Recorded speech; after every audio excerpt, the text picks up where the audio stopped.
Bonjour à tout le monde, merci de votre patience. Bonjour, bonsoir. Où que vous vous trouviez sur le globe terrestre, nous sommes très ravis de vous avoir aujourd'hui pour ce briefing de Grand Work sur la gouvernance de la biodiversité et les droits des peuples autochtones. Préparation pour la CDB COP17. Donc, nous permettons à tous les participants de nous rejoindre dans le cadre de ce webinaire. Nous allons commencer dans une minute. Merci une fois de plus pour votre patience. Nous vous souhaitons une chaleureuse bienvenue à l'occasion de ce webinaire. Bonjour, bon après-midi, bonsoir, où que vous vous trouviez. Nous vous souhaitons une chaleureuse bienvenue. S'il vous plaît, veuillez vous présenter dans la boîte de dialogue. Faites-nous savoir de quelle organisation vous faites partie, d'où est-ce que vous nous rejoignez, qui est dans la salle, afin que vous puissiez euh, euh, également connaître les différents membres ici présents. S'il vous plaît, sentez-vous libre de vous présenter dans la boîte de dialogue. Nous enregistrons la session d'aujourd'hui. S'il vous plaît, donc toutes les personnes qui se sont enregistrées ou se sont inscrites, s'il vous plaît, vous serez en mesure de recevoir les enregistrements de la présente réunion. Nous avons de l'interprétation dans plusieurs langues. C'est des services fournis par Tinta. Alors, si vous voulez sélectionner la langue de votre choix, il y a trois points sur votre écran Zoom. Vous allez trouver le globe de l'interprétation et nous vous invitons à choisir la langue qui vous convient. Il y aura de l'anglais, de l'espagnol. Donc, vous allez choisir le portugais, l'espagnol, le français, l'anglais ou alors le bahasa indonésien. Fanny, nous vous souhaitons la bienvenue. Nous vous souhaitons la bienvenue et s'il vous plaît, veuillez poser des questions dans la boîte de dialogue et nous espérons que tous les panélistes pourront répondre à vos questions et certaines questions que vous pourriez, auxquelles vous pourriez répondre pour la communauté de personnes avec laquelle vous partagez des informations, n'hésitez pas à le faire. Donc, pendant que nous souhaitons la bienvenue à tout le monde, nous sommes très ravis d'avoir tout ce nombre de personnes. Et je suis ravi également que nos panélistes, nous avons Jennifer, Helen, Fanny, malheureusement Lucie, qui devait nous rejoindre, est en train de préparer une réunion de la Convention sur la diversité biologique. Donc, elle s'excuse de ne pas pouvoir être ici, malheureusement, parce que elle participe à cette réunion-là. Donc, mais Jennifer va présenter les éléments qu'elle était censée nous présenter aujourd'hui. Donc, nous aurons une petite introduction et, chers panélistes, je vais vous donner la parole par la suite. Je m'appelle Philippe Abeili. J'aurais dû le dire dès le départ. Je fais partie du projet Groundwork. Et j'assure la modération avec Alberado. Nous sommes soutenus par l'Alliance avec CLUA et nous travaillons avec Tinta qui, euh, qui nous ont apporté tout le soutien logistique, y compris les services d'interprétation et les orientations stratégiques du projet. Et vous pouvez voir il y a plusieurs ressources sur le projet Groundwork dans la boîte de dialogue avec les liens vers les sites Internet où vous pourrez trouver tous les briefings et les liens vers les autres ressources. Donc, c'est quoi donc Groundwork? Est-ce que nous pouvons avancer? Prochaine diapositive, s'il vous plaît. Nous sommes une collaboration entre le ICPH. C'est un réseau diplomatique international qui travaille en ce qui concerne les politiques liées au changement climatique notamment avec la Convention cadre des Nations Unies sur le changement climatique et la Convention sur la biodiversité. Nous travaillons également avec le Seed for Change, qui est euh, un conseil, et nous travaillons avec Tinta et nous mettons à disposition des analyses politiques pour les PACL et les afrodescendants, et nous le faisons en collaboration avec les leaders de ces organisations. Nous essayons d'apporter le renseignement politique sur la scène internationale avec les priorités des peuples autochtones, les organisations y afférentes, et nous essayons de mettre en exergue certaines thématiques, notamment les barrières dans les différents processus des Nations Unies, la manière dont ces instruments sont élaborés. Parfois, ça rend la tâche compliquée pour les personnes, notamment en ce qui concerne le plaidoyer. Donc, nous essayons de servir de pont. Donc, en ce moment, nous nous préparons pour la COP 17 et il y a également le processus de la CNUCC et nous avons également la Convention de Santa Marta sur de la transition. Et nous avons certains liens vers les différents documents de nos webinaires. Vous pouvez les utiliser gratuitement et les partager à votre guise. Vous pouvez également visiter notre chaîne YouTube. Maintenant, en ce qui concerne le webinaire d'aujourd'hui, nous allons mettre en contexte la Convention sur la diversité biologique. Nous allons parler des origines. Jennifer va parler du rôle des peuples autochtones depuis le début des processus de la CDB et comment est-ce que ce rôle-là se transforme avec le cadre mondial de la biodiversité et l'organe subsidiaire chargé de l'article 8J.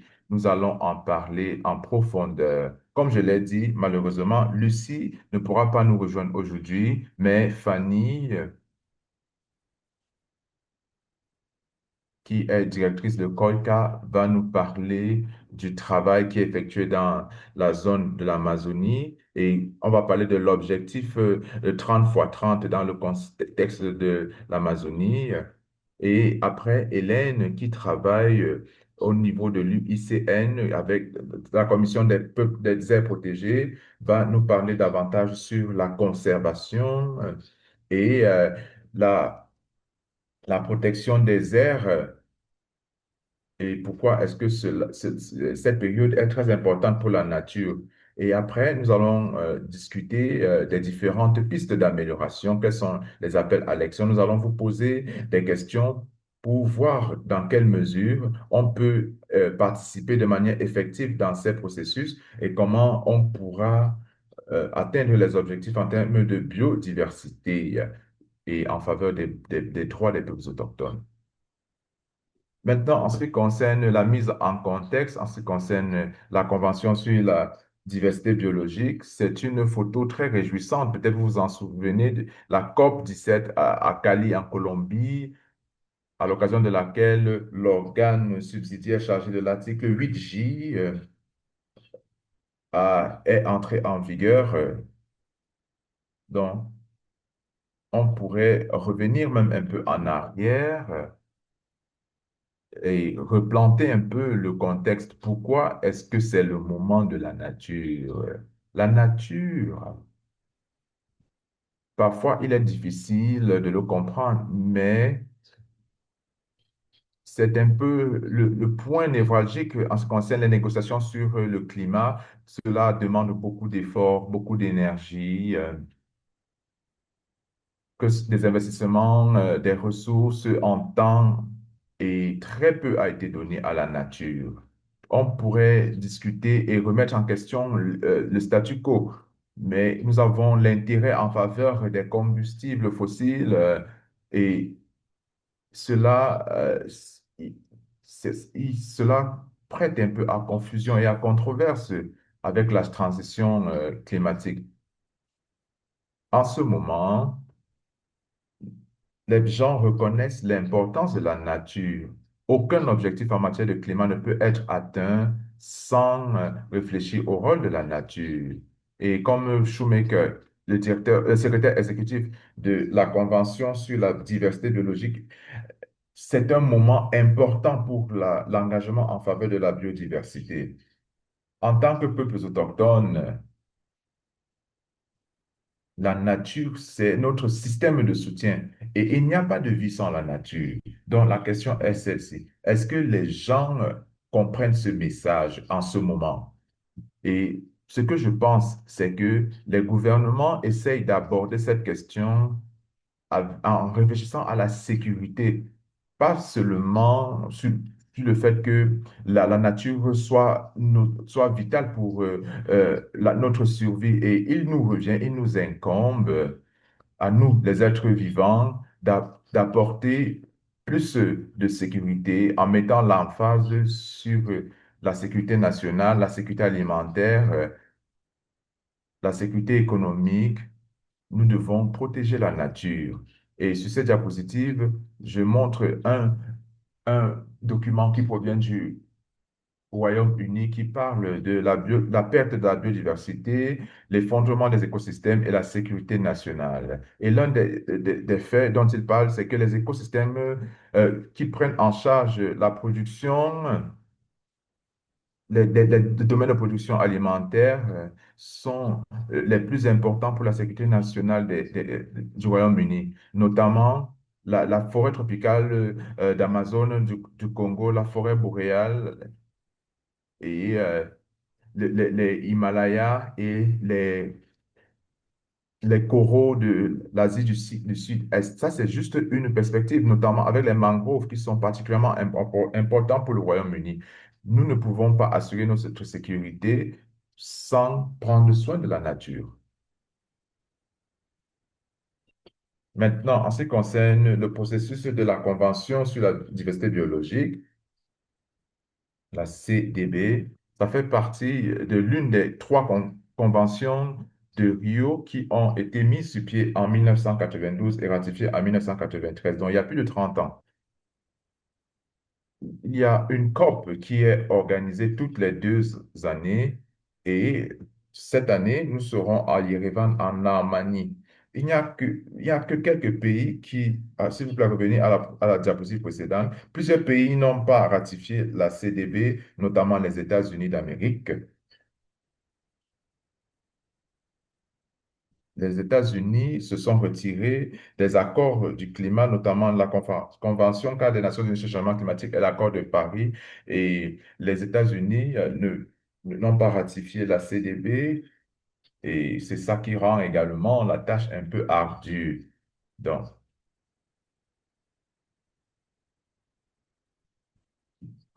il y a un caucus des peuples autochtones, comme c'était le cas à la CNUCC, qui relève du Forum international sur sur les peuples autochtones et Jennifer en fait partie depuis plusieurs années et elle va nous en parler un peu en profondeur.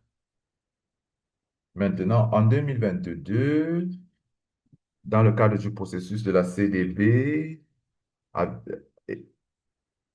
avec la mise sur pied du cadre mondial de la biodiversité ou le cadre de Montréal, parce que c'était un partenariat entre la Chine et le Canada qui étaient les hôtes de cette conférence qui a conduit au cadre mondial de la biodiversité pour pouvoir harmoniser les ambitions des différentes parties sur la base des anciennes cibles qui avaient été fixées. Donc, il y a une nouvelle feuille de route qui visait à inverser la perte de la biodiversité d'ici à 2030. Il y a 4 objectifs mondiaux et 23 cibles. S'il vous plaît, diapositive précédente, ici, vous voyez sur la diapositive les 23 cibles et je voudrais juste revenir sur la cible 3, 32% des terres, des mers protégées d'ici à 2030. Donc, ça, c'est l'un des objectifs principaux qui découlent du cadre mondial de la biodiversité. Et c'est très difficile de pouvoir y parvenir. Nous aurons un peu un état des lieux plus tard dans le cadre de ce programme. Je crois que si nous sommes chanceux, nous pourrons arriver peut-être à 23% d'ici à 2030. Et ça, ce n'est que pour, en ce qui concerne les terres, sans les mers. Je voudrais juste attirer votre attention pendant que nous allons travailler dans le cadre de ce webinaire. Ce sera vraiment une ressource importante qui a été développée par le FPC et il est guidé par le cadre mondial de la biodiversité, spécifiquement pour les peuples autochtones, mettant en exergue qu'est-ce que le cadre mondial de la biodiversité, où est-ce que la justice, les droits humains et les valeurs autochtones apparaissent dans la Convention mondiale, le cadre mondial de la biodiversité, autant pour moi. Et nous parlons des différentes cibles, les indicateurs en matière de connaissances traditionnelles. Et ne vous inquiétez pas, toutes les ressources que nous partageons aujourd'hui vous seront envoyées, s'il vous plaît. Donc, ne vous inquiétez pas pour cela, si cela vous sera utile. Donc, voilà un peu mon introduction. Comme je l'ai dit, nous sommes vraiment heureux d'avoir trois femmes intervenantes puissantes aujourd'hui qui vont nous parler du cadre mondial de la biodiversité et de l'intersection entre les priorités, le financement de la biodiversité, les synergies entre climat et biodiversité, ainsi que les nouvelles approches fondées sur le marché. Donc, nous avons Jennifer, notamment, qui est originaire du peuple autochtone Kankana. Je vais l'inviter à prendre la parole en premier. Merci infiniment, Philippa. Merci pour cette opportunité de parler euh, de- de- de- de- des peuples autochtones qui sont représentés au niveau du Forum permanent des Nations Unies sur les questions autochtones. Maintenant, il y a une évaluation mondiale du progrès. Je vais en parler un peu, mais comment est-ce que nous pouvons faire avancer les décisions au niveau de la COP 17? Donc, nous allons résumer les priorités pour la COP 17 en revenant un peu sur la COP 16. C'est une diapositive qui ressemble à celle que vous avez montrée.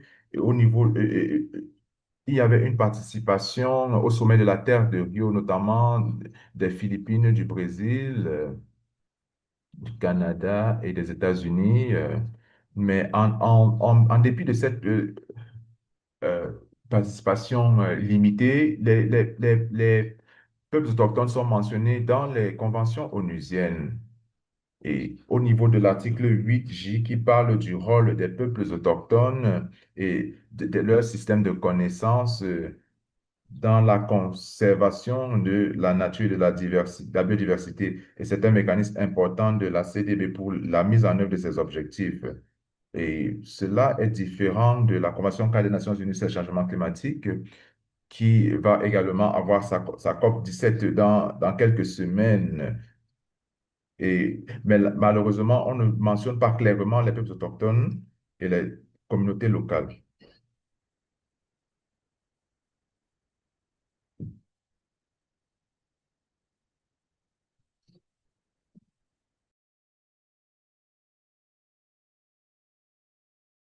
Donc, juste pour s'intéresser à l'histoire, le CBD a commencé en tant que forum avec des interlocuteurs où les personnes autochtones ont été invitées à présenter la situation dans leur pays et pour montrer comment elles contribuent au travail des conventions. Pendant la COP de Buenos Aires en Argentine, depuis cette fois-ci, l'IFB a fait des rencontres pour les conférences des parties avec des organismes subsidiaires et comme les groupes de travail sur l'article J. Et en 1997, les peuples autochtones qui participaient de la COP ont suggéré qu'un groupe d'experts ad hoc soit établi pour faire le suivi des implémentations de l'article J et des provisions liées à cela. Cela a été rejeté à la COP 3, mais ils ont dit qu'ils aimeraient explorer l'idée plus loin C'est pour cela que l'atelier sur les autorités a été autorisé et a eu lieu en Espagne en 97 pour voir comment implémenter cet article et les provisions. Et comme résultat de cet atelier, la COP 4 a officiellement décidé d'établir le travail de groupe sur l'article 8J et les provisions liées à cela. En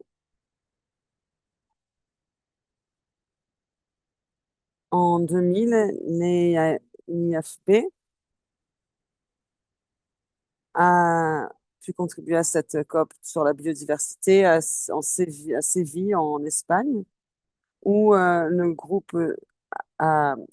forum a eu lieu, qui a proposé beaucoup de choses et les bases du travail. Le premier groupe de travail de l'article 8J, ils ont proposé une analyse des statuts, des connaissances traditionnelles sur toutes les régions et d'autres actions qui devaient être prises pour implémenter l'article 8J. Et de 2007, du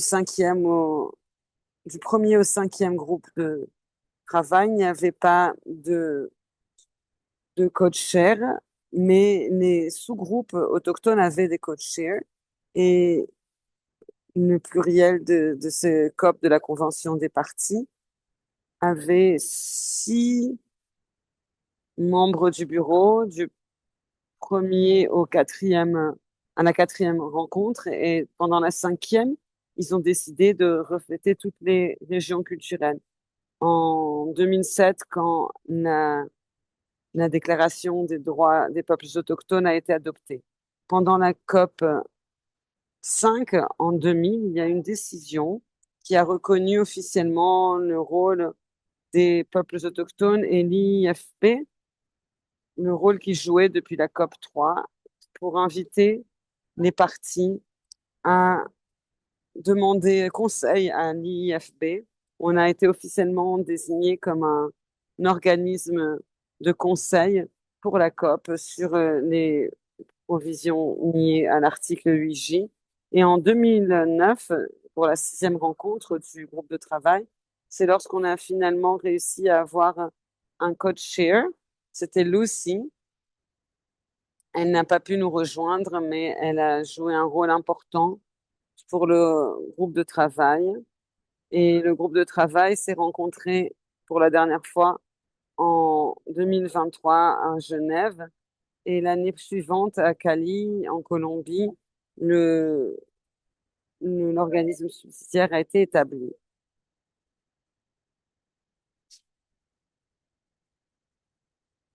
Je vais utiliser moi-même le changement de diapo. Donc, qu'est-ce que le groupe de travail sur l'article 8J a atteint? On a eu 2 programmes de travail sous lesquels on a produit plusieurs règles volontaires qui ont été utiles dans les cas où les peuples autochtones ont eu leur gouvernement qui devait adopter ces directives comme leur système de politique. Donc ici, à la droite de l'écran, en plus de l'évaluation des impacts, ont été des éléments importants lorsqu'on parle de peuples autochtones. On a également remarqué que beaucoup de personnes, beaucoup d'extractivisme avait lieu sur les territoires et il y avait également des directives. Et c'est la deuxième photo sur la ligne. C'est un code de conduite éthique pour l'héritage culturel des autochtones et des communautés locales et sur les connaissances traditionnelles. pour savoir ce qui a été placé sur des livres, pour savoir comment restaurer la possession. Et il y avait ces lignes guides, ces directives pour la culture et les traditions. Et avant ce groupe, qui a été suivi par les organismes subsidiaires concernant les ressources génétiques et les connaissances traditionnelles. Donc, c'est le type de choses que le groupe 8J produit. Il y a eu, en plus de ça, la promotion de fonds, la le dessin de points focaux. Et ce sont des points importants de coopération entre les autochtones et les gouvernements pour voir les questions au niveau national. Et ça a eu un résultat pour la connaissance, la contribution des terres, des territoires et de l'eau. Et ça a culminé en 2019 quand le panel gouvernemental sur la biodiversité et les services d'écosystème a publié un rapport d'évaluation et a trouvé que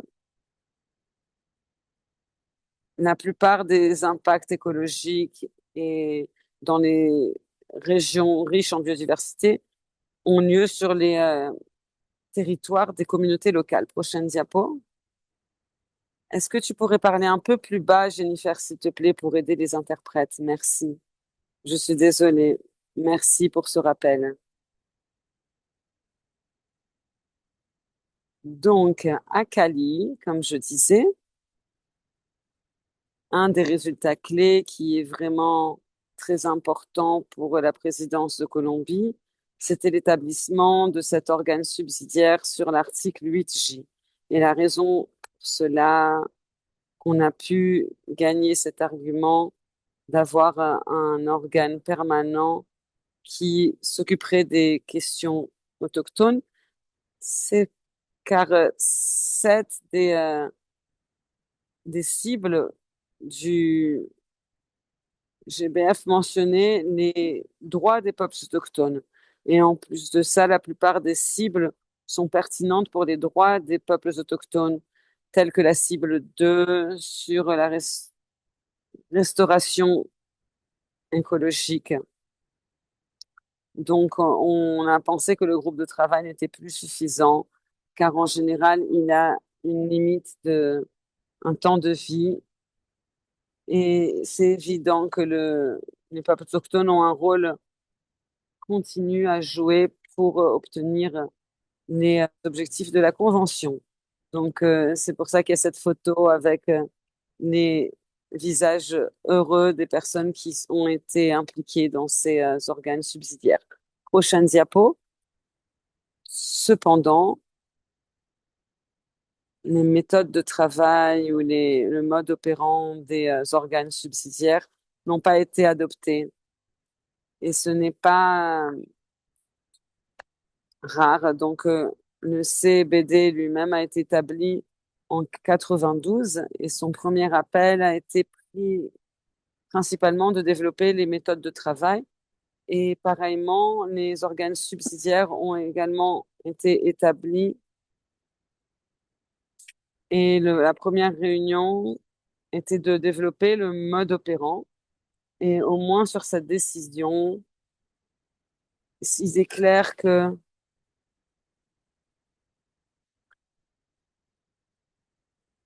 pour faire la participation des peuples autochtones et des communautés locales sur le travail CBD,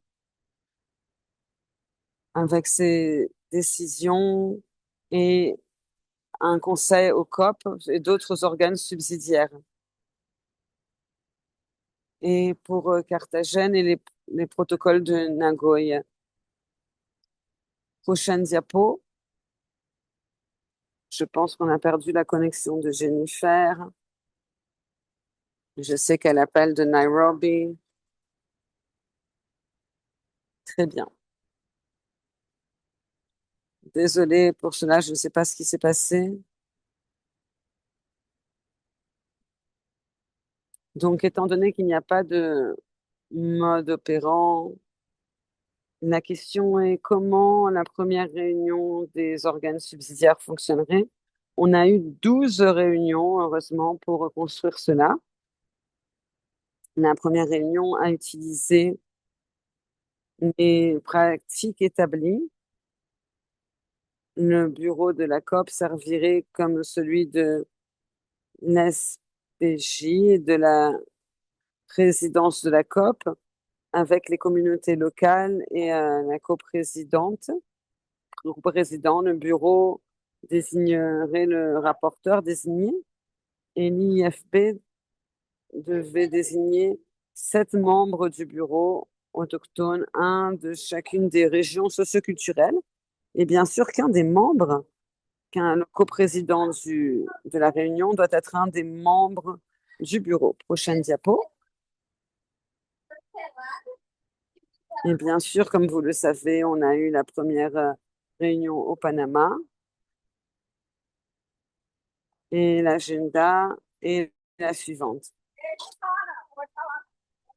Donc, comme la question financière est très importante et l'accès direct au financement a eu un momentum les années précédentes, le dialogue était sur les stratégies pour mobiliser des ressources, assurer la disponibilité et l'accès aux ressources. Donc, c'est une des tâches sur ce programme pour l'article 8J.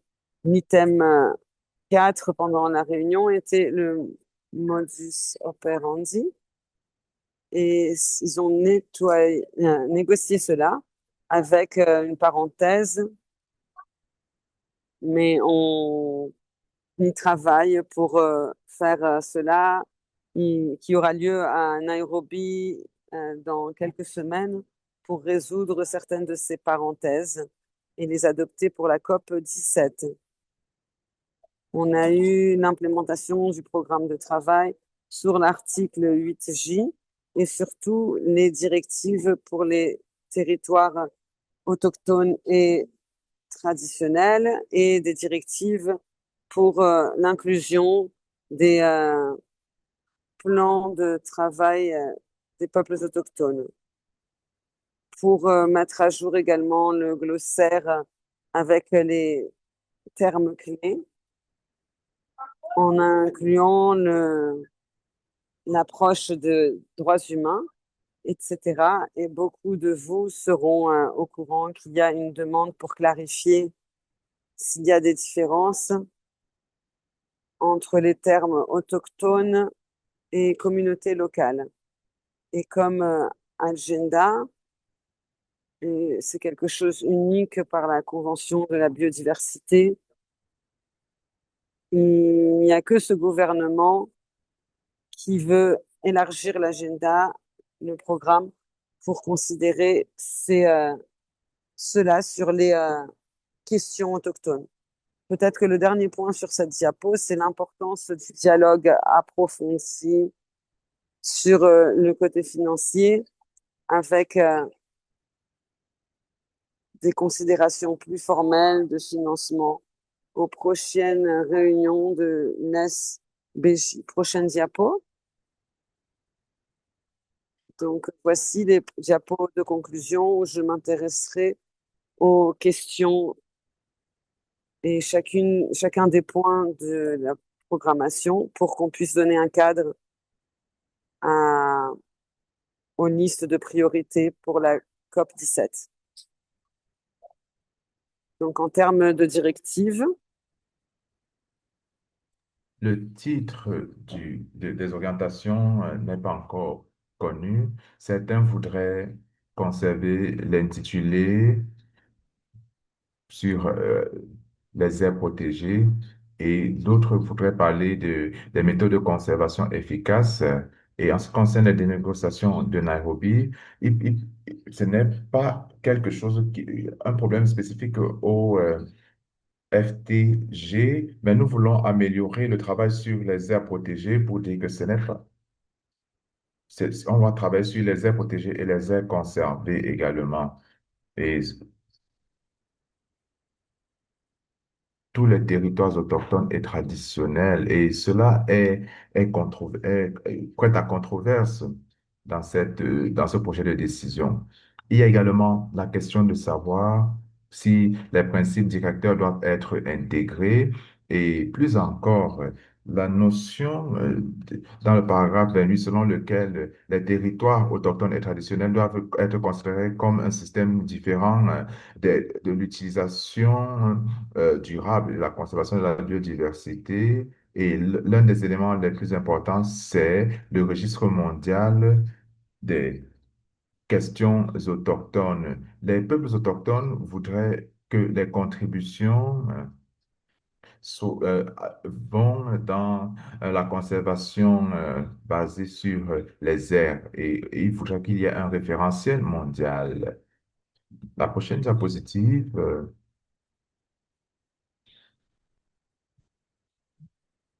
Peut-être l'enregistrement. Je regarde un peu les commentaires. Apparemment, vous n'avez pas pu enregistrer la première partie du webinaire. Cependant, c'est pas grave. OK. Le mode opératoire, il y a plusieurs éléments qui restent au niveau de l'article 4. Comment est-ce que les coprésidents seront sélectionnés et comment on va s'assurer de la participation complète et effective des peuples autochtones et des communautés locales et quelle sera la base de la sélection? Notamment, est-ce que ce sera les 5 régions onusiennes ou les 7 régions tropicales que les peuples autochtones utilisent sur plusieurs scènes? Prochaine diapositive.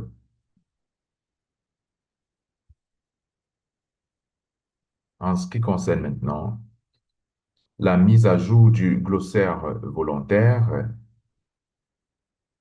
la recommandation porte sur la mise en place d'un processus visant à élaborer et à mettre à jour le glossaire. Il ne sera pas mis à jour par la COP17, mais ce sera juste la feuille de route qui sera adoptée et le processus va être enclenché après la COP17. Donc, il y aura un groupe d'experts et la décision reviendra euh, aux dirigeants et il y aura une adoption d'ici à la COP18. Prochaine diapositive. Naturellement, nous avons également les décisions liées au Forum permanent sur les questions autochtones. Elles sont prises en compte et elles sont liées aux questions liées à la terminologie. Nous espérons que cela pourrait être adopté d'ici à la prochaine COP. Maintenant, je vais parler des priorités pour la COP17. Naturellement, l'une des priorités, c'est l'opérationnalisation complète de l'organe subsidiaire. Et cela sera fait si nous adoptons le mode opératoire. Naturellement, nous visons l'adoption des orientations qui concernent les territoires autochtones et traditionnels. Nous voulons qu'ils soient reconnus en tant que tels afin que nous ne soyons pas intégrés dans les aires protégées ou alors que nous devrions déclarer nos territoires comme OECM pour pouvoir obtenir du soutien ou de la reconnaissance. Donc ça, c'est l'objectif que nous avons. Et nous voulons donc, et à travers cela, à travers plusieurs mécanismes financiers, nous pourrons assurer la protection de la biodiversité. L'adoption de la feuille de route pour la mise à jour du glossaire, et il y a également une décision liée à l'accès direct au financement. Cela fera partie des priorités de la deuxième réunion qui portera sur l'organe subsidiaire chargé de l'article 8. Et ici à Nairobi, nous discutons également de l'accès au financement direct. Il y a une question qui sera abordée lors du SBI, notamment sur l'accès au financement pour les actions menées par les peuples autochtones et les communautés locales. Dans le programme de travail qui concerne les aires protégées qui est en cours de mise à jour, il y a également des garanties visant à mettre sur pied des modalités d'accès au financement direct pour les peuples autochtones. Nous espérons donc que nous allons travailler de manière ardue pour que ces priorités demeurent dans les modalités de prise de décision. Un des sujets les plus importants pour la COP17, c'est le travail mondial sur l'état de mise en œuvre. Nous voulons qu'il y ait une perspective locale, notamment celle des peuples autochtones et des communautés locales, afin que leurs perspectives soient prises en compte. Donc, il y a des perspectives de la biodiversité locale. Il y a la troisième édition qui devrait être publiée comme un document d'accompagnement de la perspective mondiale. Je crois que ce le deuxième élément, c'est l'outil de déclaration en ligne pour des gouvernements. C'est difficile d'y accéder, donc c'est difficile d'y déclarer les efforts menés par les peuples autochtones et les communautés locales en ce qui concerne la mise en œuvre des différentes modalités. Nous avons également la mise à jour du programme de travail sur les aires protégées. Ce programme de travail date de 22 ans et il y a eu plusieurs changements qui sont survenus et en ce moment, ce programme de travail ne porte que sur les aires protégées comme le seul mode de conservation en ce qui concerne la protection de la diversité biologique. Il y a, et les peuples autochtones est également traités comme des simples bénéficiaires, alors qu'il y a de bonnes dispositions, notamment l'implication des peuples autochtones dans la gestion des aires protégées et la nécessité de parler du consentement libre, préalable et éclairé avant de prendre toute décision en ce qui concerne les aires protégées, notamment sur les terres des peuples autochtones. Mais en ce moment, je peux vous dire, étant donné que je dirige l'équipe sur la mise à jour du programme de travail sur les aires protégées, nous avons de très bonnes dispositions, y compris la nécessité d'avoir une approche différente pour les peuples autochtones qui sont isolés et nous voulons être en conformité avec les principes de pas de contact, intangibilité et précaution. Vous savez, il y a également quelque chose sur l'accès direct au financement. Et enfin, en lien avec les finances, nous espérons que le fonds de Cali sera complètement opérationnalisé d'ici la COP17. J'espère que je suis pas allé trop au-delà de mon temps. Désolé pour l'instabilité de mon réseau Internet, mais merci infiniment pour cette opportunité de contribuer et d'apporter mes perspectives et celles des peuples autochtones et des communautés locales dans le cadre de ce webinaire. Merci infiniment, Jennifer. Merci pour cette très belle présentation. En ce qui concerne les différentes questions sur lesquelles le Forum permanent sur les questions autochtones porte son attention, comment est-ce que les peuples autochtones et les institutions représentatives qui participent au Forum permanent sur les questions autochtones, comment est-ce que vous formulez les propositions pour devenir une organisation membre ou pour discuter avec le secrétariat de la CDB? Oui, le Forum permanent sur les questions autochtones est ouvert. Il a toujours été ouvert aux organisations autochtones qui manifestent un intérêt sur les questions liées à la Convention sur la diversité biologique. Nous avons certaines institutions représentatives comme le semi-parlement, le semi-conseil, l'Assemblée des Premières Nations fait également partie et COICA, Fanny est ici, COICA est également là et plusieurs autres institutions représentatives et qui représentent les intérêts des peuples autochtones. Donc, je peux mettre dans la boîte de dialogue le site Internet et il y a un lien et un courriel et cela pourrait être utilisé afin qu'on puisse être inclus dans la liste de diffusion du Forum permanent sur les questions autochtones, afin que ces personnes aient des informations sur la manière dont elles peuvent nous rejoindre. Je crois que d'autres questions seront posées. Je vois des questions assez détaillées dans la boîte de dialogue, mais je voudrais passer la parole à Fanny et à Hélène afin qu'elles puissent faire leur présentation. Je suis ravi de- de- d'accueillir Fanny pour Castro. Elle est coordonnatrice générale de la COICA et elle nous rejoint également de Nairobi. Elle, elle est également directrice exécutive de COICA. Elle est également coordonnatrice de l'initiative Amazonia for Life. Euh, Elle va parler de la connexion entre ces objectifs mondiaux et ce qui se passe effectivement dans les forêts essentielles comme celui de l'Amazone. Comment est-ce que les objectifs en matière de biodiversité ont une incidence sur les territoires des peuples autochtones? Je vais donc passer la parole à Fanny. Bienvenue, Fanny.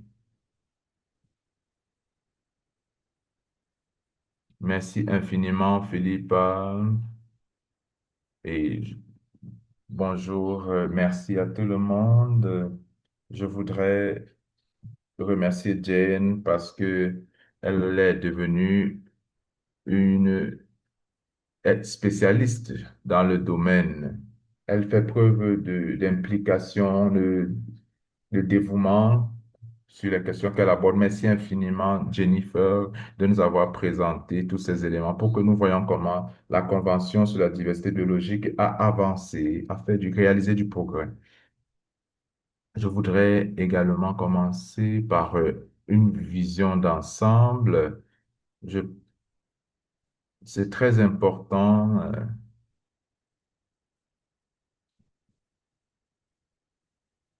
d'avoir la première réunion du SBSG.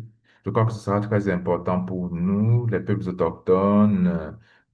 Nous avons besoin de mener un plaidoyer, de défendre nos droits en ce qui concerne la mise en œuvre de l'article 8J. Donc, ce processus au niveau international, nous voyons des peuples autochtones qui y participent.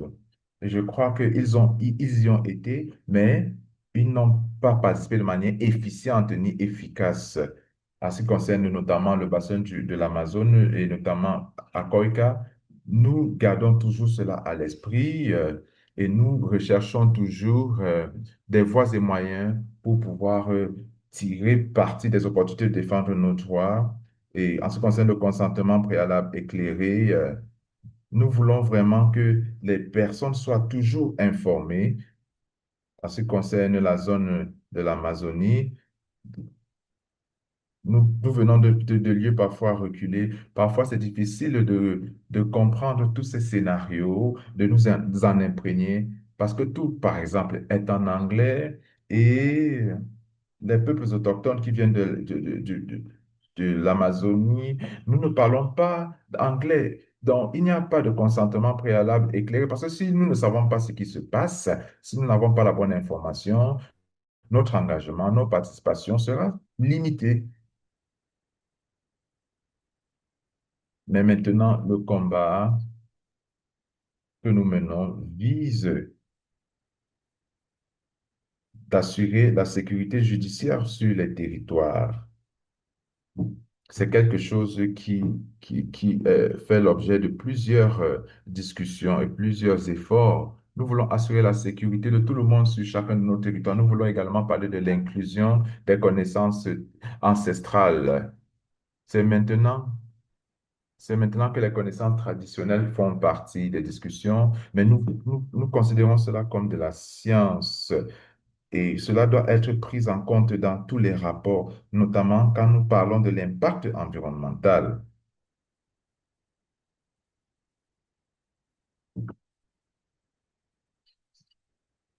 Nous voulons également parler du consentement préalable éclairé en fonction du pays.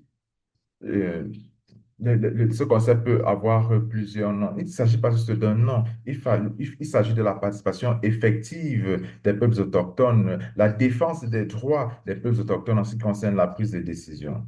Et dans ce cadre, nous avons pu travailler avec plusieurs partenaires sur plusieurs questions importantes, notamment définir comment est-ce que nous définissons nos priorités.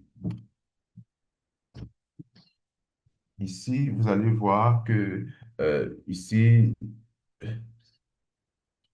avec le soutien de Tenure Facility, nous nous rassemblons en tant que représentants du bassin de l'Amazone pour discuter de qu'est-ce que la signification d'un territoire autochtone et qu'est-ce que la définition d'un territoire traditionnel. Au Panama, COICA a essayé de mener en avant l'inclusion de l'objectif numéro 3 et grâce à COICA et les différents délégués de l'Équateur, nous avons travaillé de manière ardue pour ajouter l'inclusion de ces droits en ce qui concerne les territoires autochtones pour qu'ils en fassent, ils fassent partie de l'objectif numéro 3. Maintenant, pour nos frères et sœurs, nous devons expliquer le fait que les négociations portent généralement sur les humeurs. Parfois, lorsque nous ne parvenons pas à un accord, nous laissons de côté certaines dispositions,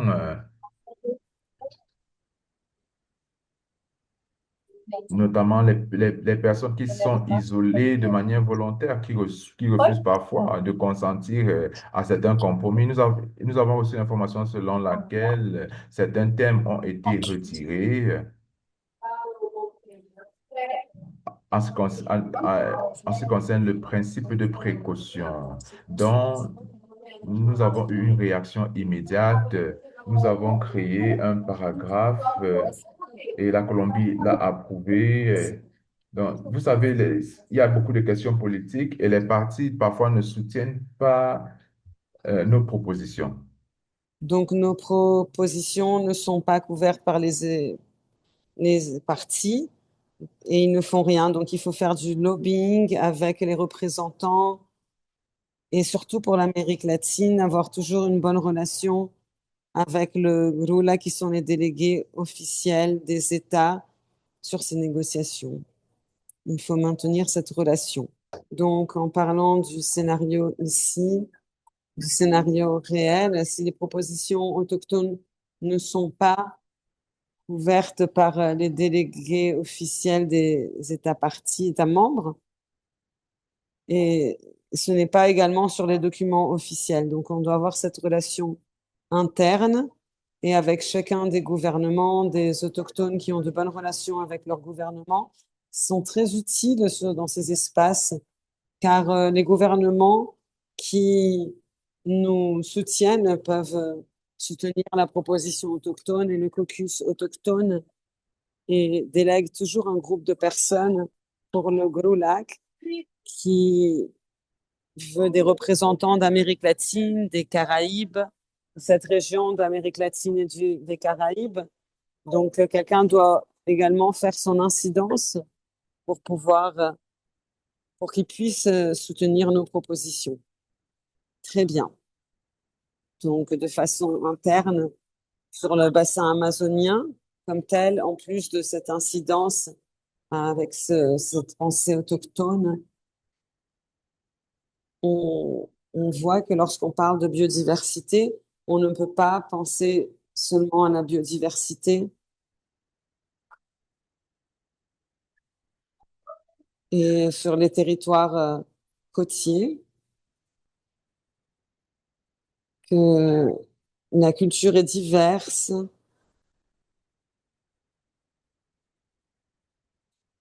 et voir ce qu'on peut inclure et ce qu'on propose des peuples autochtones, en pensant déjà comme autochtones, des autochtones qui participent à ces espaces, comment apporter cette réalité des territoires et proposer cela. Ce n'est pas la faute des délégués officiels, qui n'ont pas une bonne relation avec leurs peuples autochtones. Et c'est mon commentaire personnel. Je vois le délégué de la Russie qui est toujours contre toutes les propositions.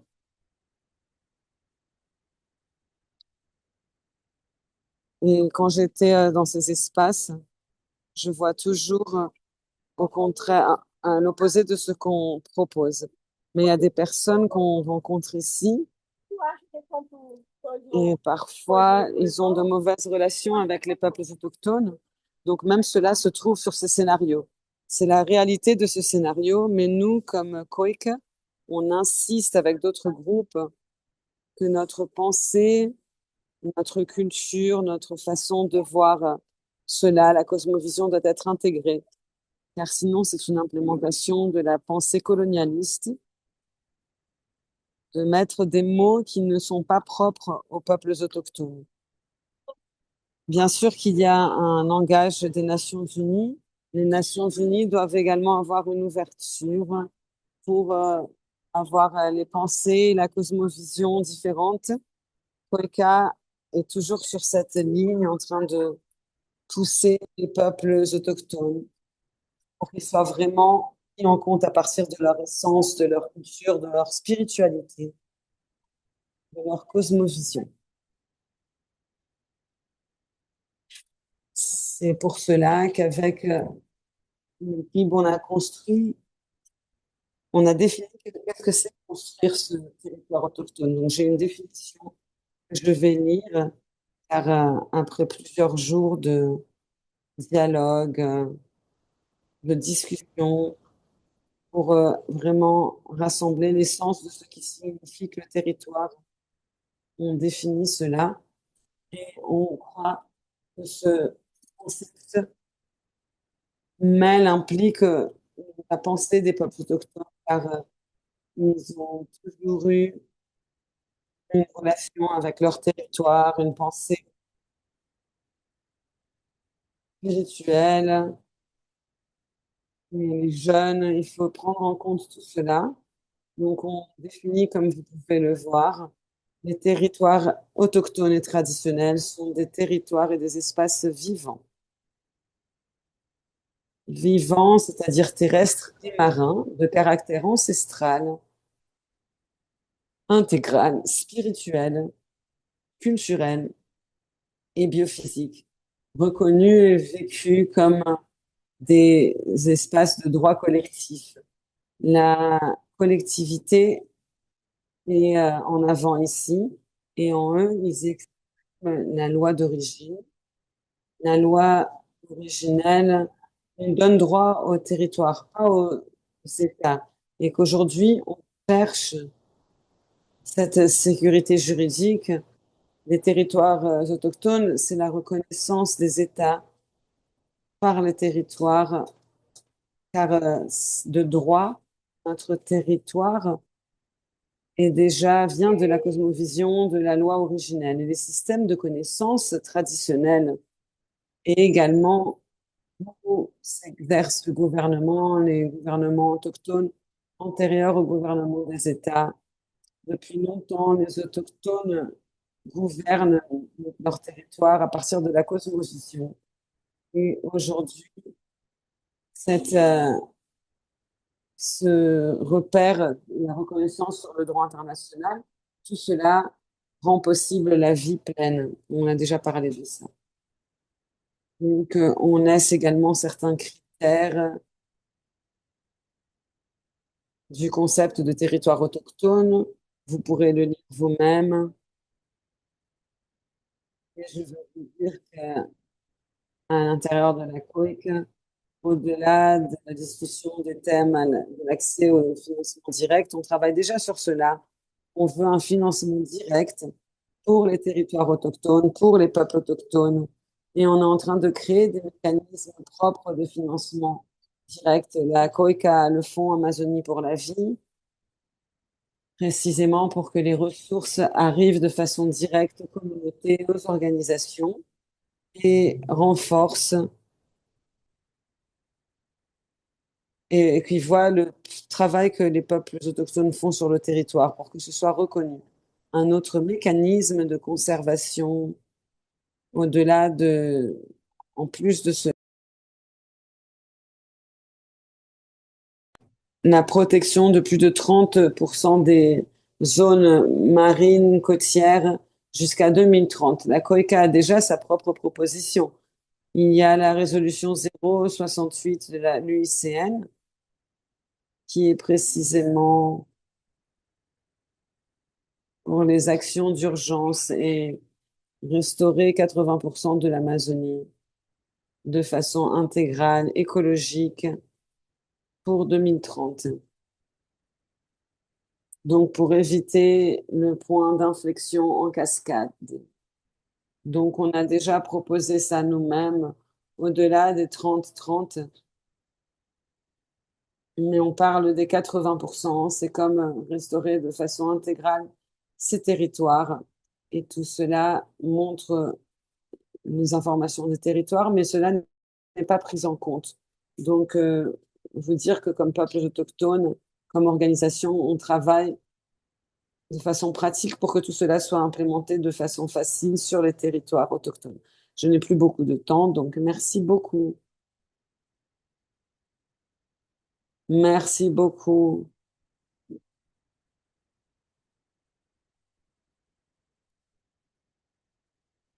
Merci de nous mener à ce contexte de l'Amazonie et aux points centraux et comment vous travaillez pour les droits des peuples autochtones et les conventions. Il y a beaucoup de questions importantes sur le chat et je pense que le public voit l'hostilité des gouvernements contre les droits autochtones et tous les défis au niveau de comment travailler sur les processus internationaux. En 2 minutes, pourrais-tu commenter sur la situation, parler de la situation de Colombie, comment ça se passe actuellement, comment cela reflète le travail à l'intérieur du territoire colombien au niveau de l'activisme et sur la région de la Colombie. Bon, la COICA a un regard régional. Chaque pays et organisation régionale a son travail.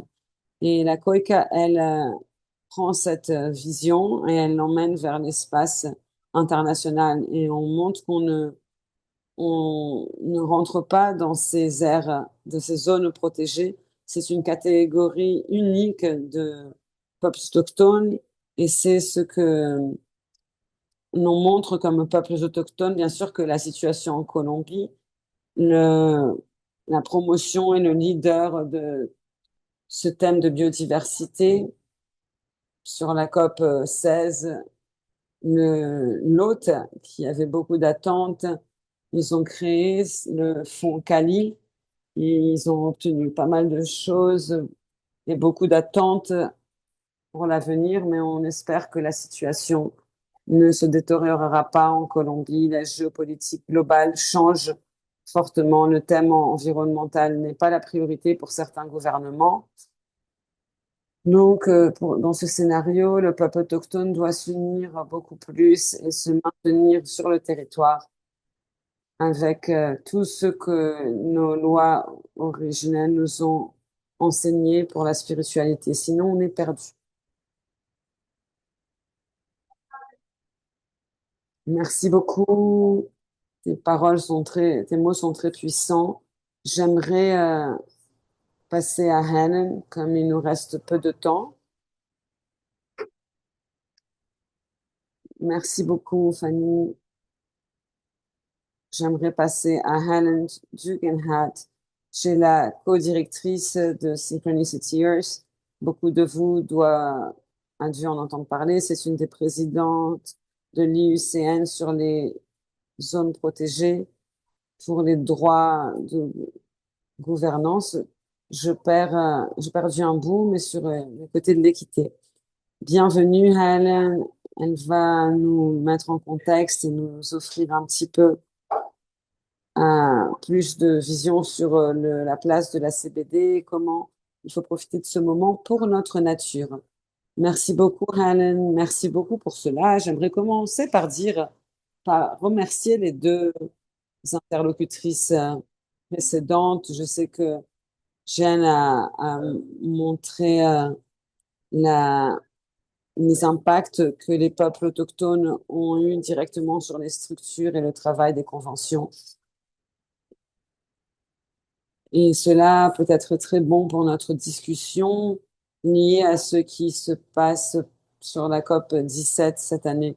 J'aimerais remercier Fanny pour son explication, pour les discussions liées aux caractéristiques culturelles et territoriales autochtones. Et cela reflète les conversations difficiles qui peuvent avoir lieu.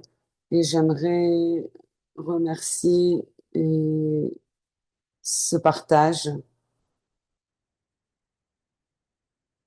Et dans tous les contextes, tout ce qui a été mentionné beaucoup de fois, ça peut être vu comme quelque chose de simple et la réflexion que cela importe.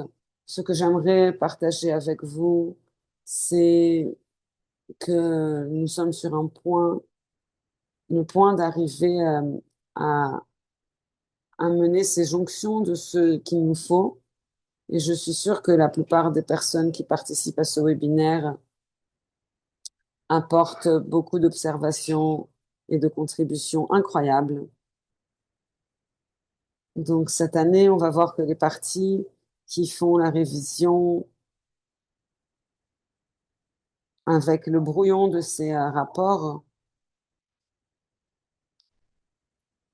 et sur cette partie des territoires, c'est cette publication qui a été mentionnée sur la partie de biodiversité. C'est une publication très importante. C'est une contribution qui montre toutes les communautés autochtones, tout ce qu'on est en train de faire, tous nos efforts et des informations qui peuvent manquer par rapport à cela. En 2019, le premier panel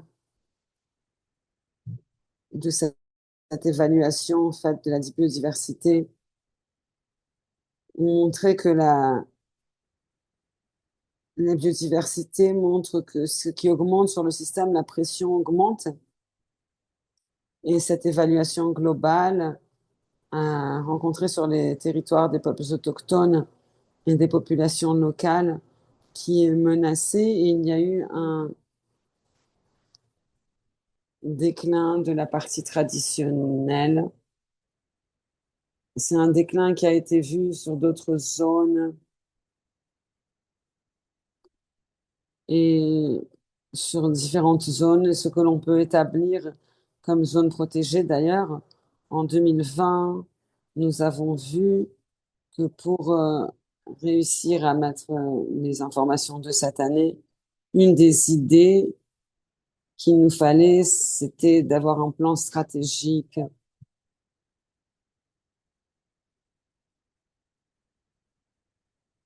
et non pas seulement avec le gouvernement, mais d'autres plans, pas seulement du GDF. Donc, nous avons révisé tous ces progrès et nous avons découvert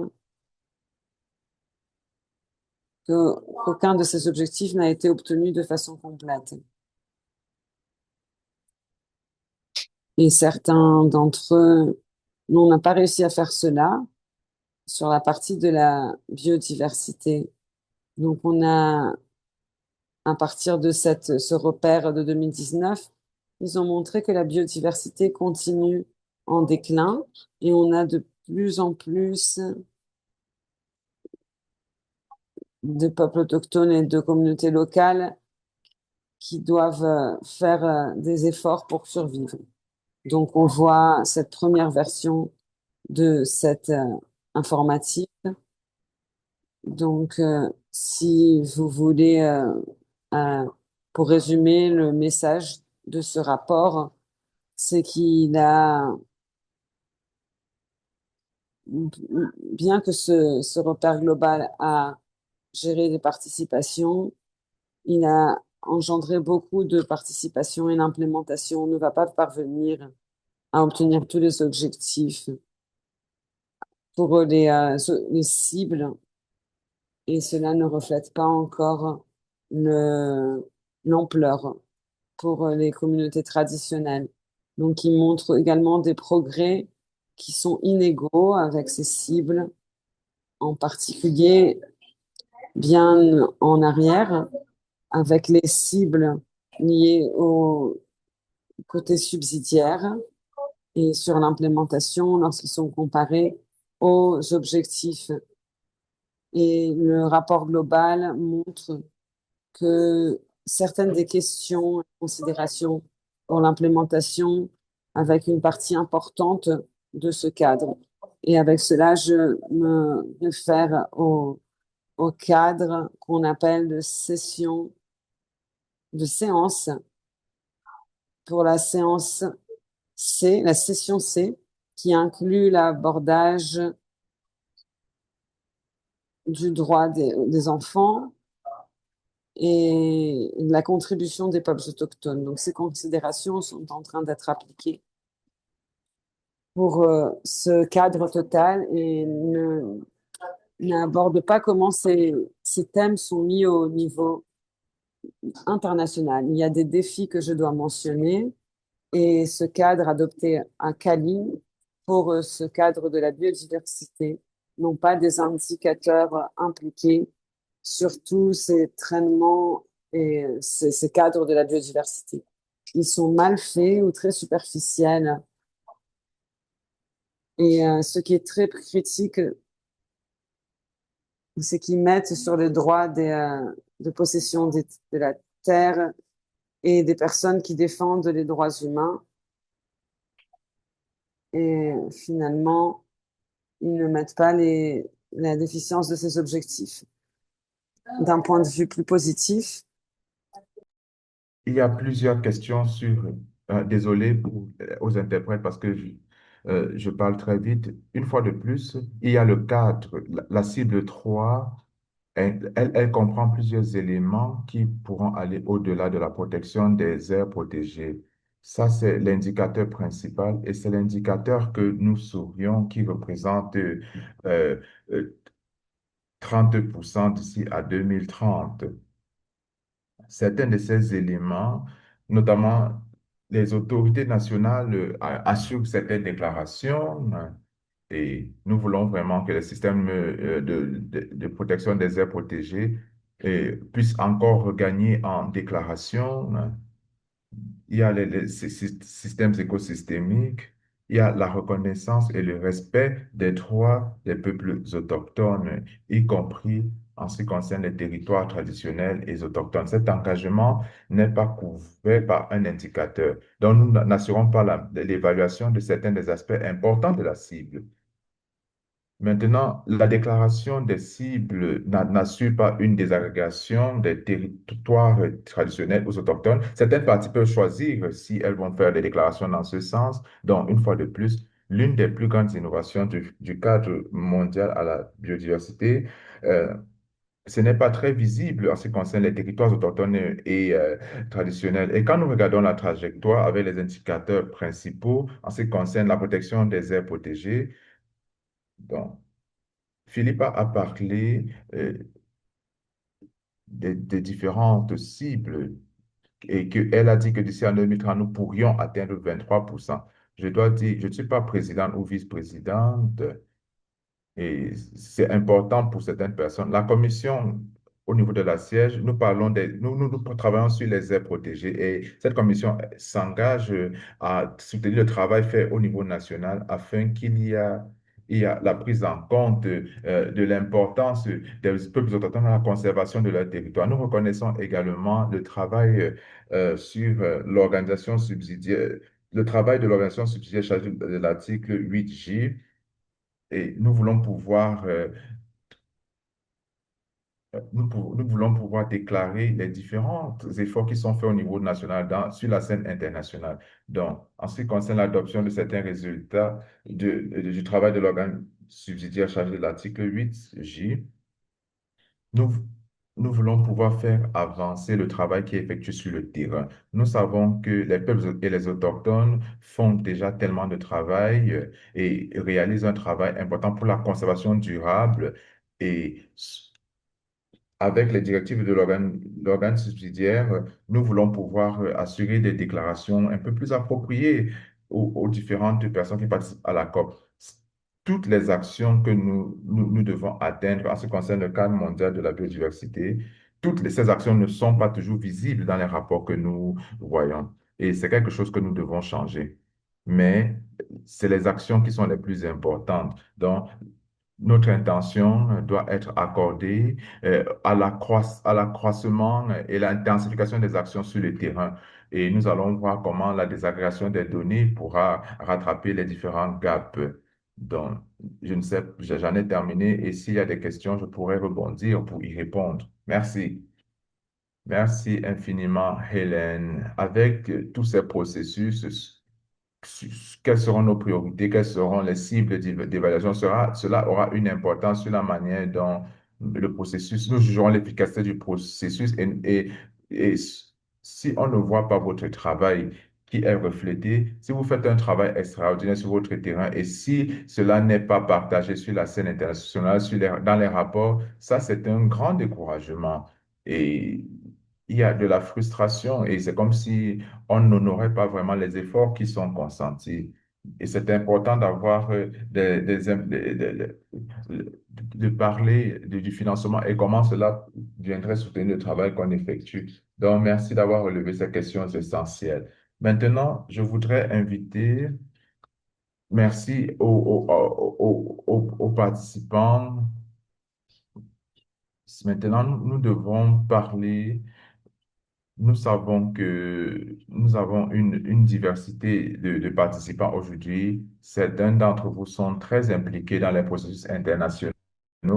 Certains d'entre vous ne sont pas encore impliqués et certaines personnes se demandent comment elles pourraient participer, comment est-ce que mon organisation pourrait être représentée. Je crois que Jane a déjà donné une tentative de réponse en ce qui concerne l'ouverture du Forum permanent sur les questions autochtones, notamment pour les organisations qui voudraient rejoindre le mouvement. Il n'y a pas d'obstacle en ce qui concerne le travail qui est effectué par le Forum permanent pour pouvoir amplifier vos voix et que vos perspectives soient prises en compte dans le cadre de ce forum, que ce soit au niveau d'une représentation régionale.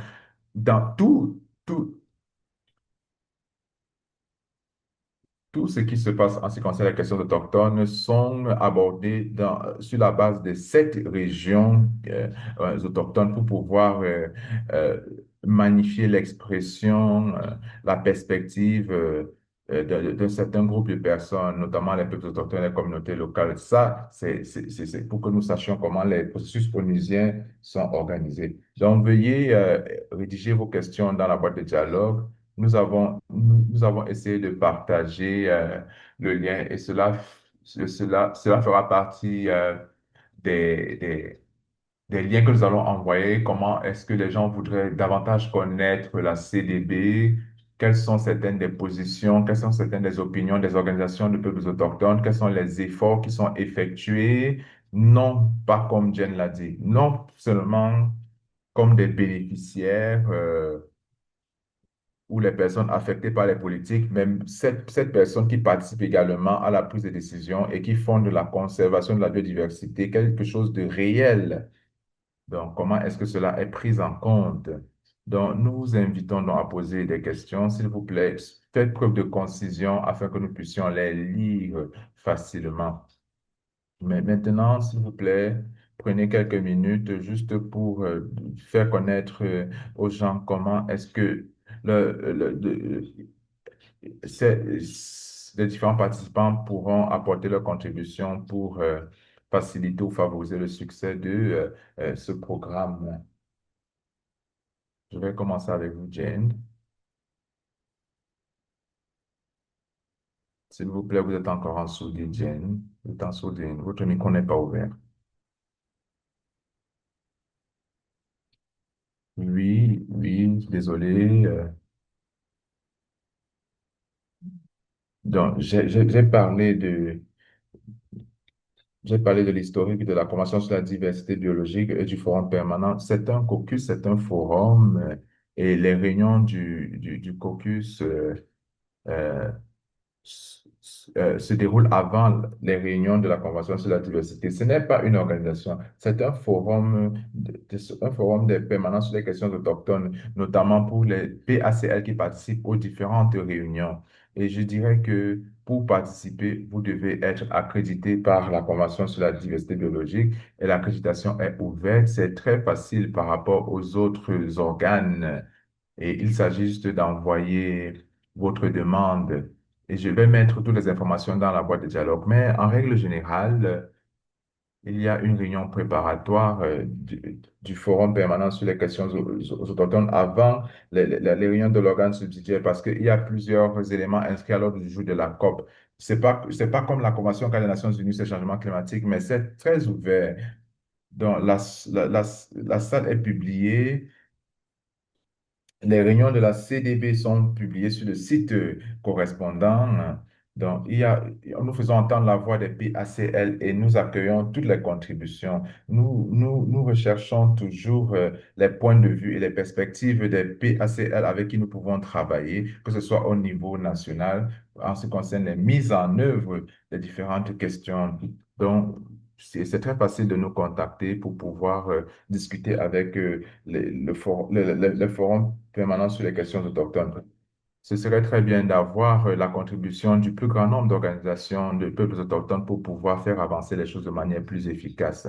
Merci infiniment, Jen. C'est un point très sensible que vous avez relevé. Il est important d'enregistrer votre organisation auprès de la CDB. Lorsque vous obtenez l'accréditation, vous pourrez donc participer au forum permanent sur les questions autochtones. Je ne sais pas si Fanny, est-ce que vous êtes encore, vous participez encore à l'appel?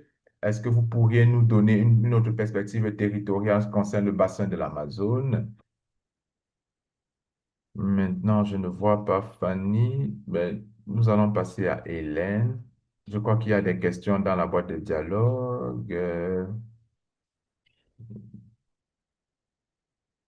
En ce qui concerne la gouvernance au niveau de l'OECM et la gestion des aires communautaires pour pouvoir atteindre l'objectif de 30 fois 30, c'est une question qui a été posée dans la boîte de dialogue. C'est une très bonne question et elle est liée à quelque chose qui est primordial en ce qui concerne la cible 30 fois 30. C'est pas une cible qui pourra être atteinte par l'action seule du gouvernement.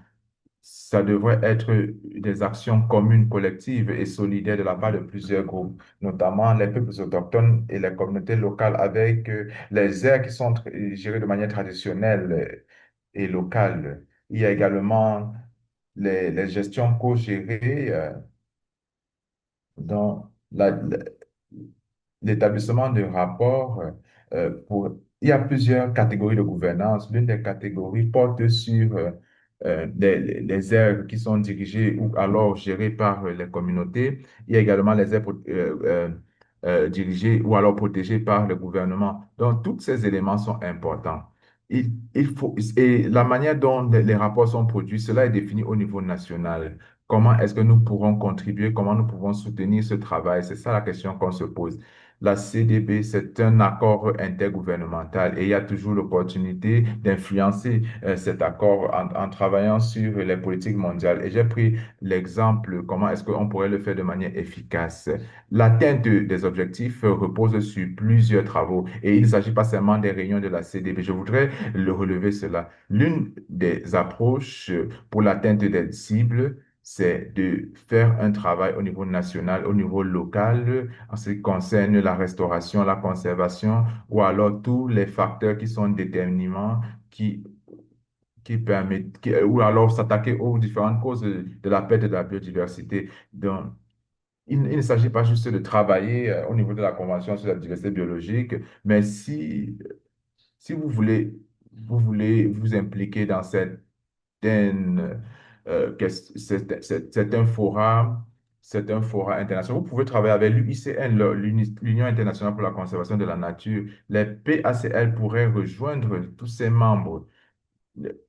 Les frais de participation à l'UICN sont très chers, malheureusement, et vous pouvez également rejoindre en tant que individu les différents groupes d'experts qui sont mis sur pied par l'UICN. Vous pouvez faire une demande et chaque commission a plusieurs processus. Donc, la commission sur les aires protégées existe. Il y a également les politiques sociales éducationnelles et il y a également des commissions qui travaillent de manière historique sur les questions de biodiversité, de conservation. Et voilà, autant de commissions. Donc, c'est pour pouvoir créer un réseau en ce qui concerne l'influence sur les politiques internationales. Merci infiniment. Et ça, c'est très important. Vous avez ouvert les passerelles des portes. Je voudrais respecter le temps qui est alloué dans le cadre de notre réunion. Je voudrais dire infiniment merci à nos incroyables euh, intervenants, à Fanny, mes excuses de la part de Lucy Willinke. Je voudrais dire merci à l'équipe de Tinta et à nos aimables interprètes qui sont en coulisses, qui travaillent pour rendre cette réunion compréhensible en plusieurs langues. Nous apprécierons vraiment votre feedback sur le webinaire. Vous verrez, le lien sera partagé dans la boîte de dialogue. S'il vous plaît, faites-nous part de vos impressions. Ça va nous permettre de mieux organiser les prochains webinaires. Nos prochains webinaires se tiendra en septembre et il portera sur l'intelligence artificielle et la souveraineté des données, les données émergentes et la gouvernance autochtone. Ce sera le 10 septembre de cette année. Merci une fois de plus. Nous avons hâte de vous revoir à un autre webinaire. Good work. Nous vous remercions. Au revoir.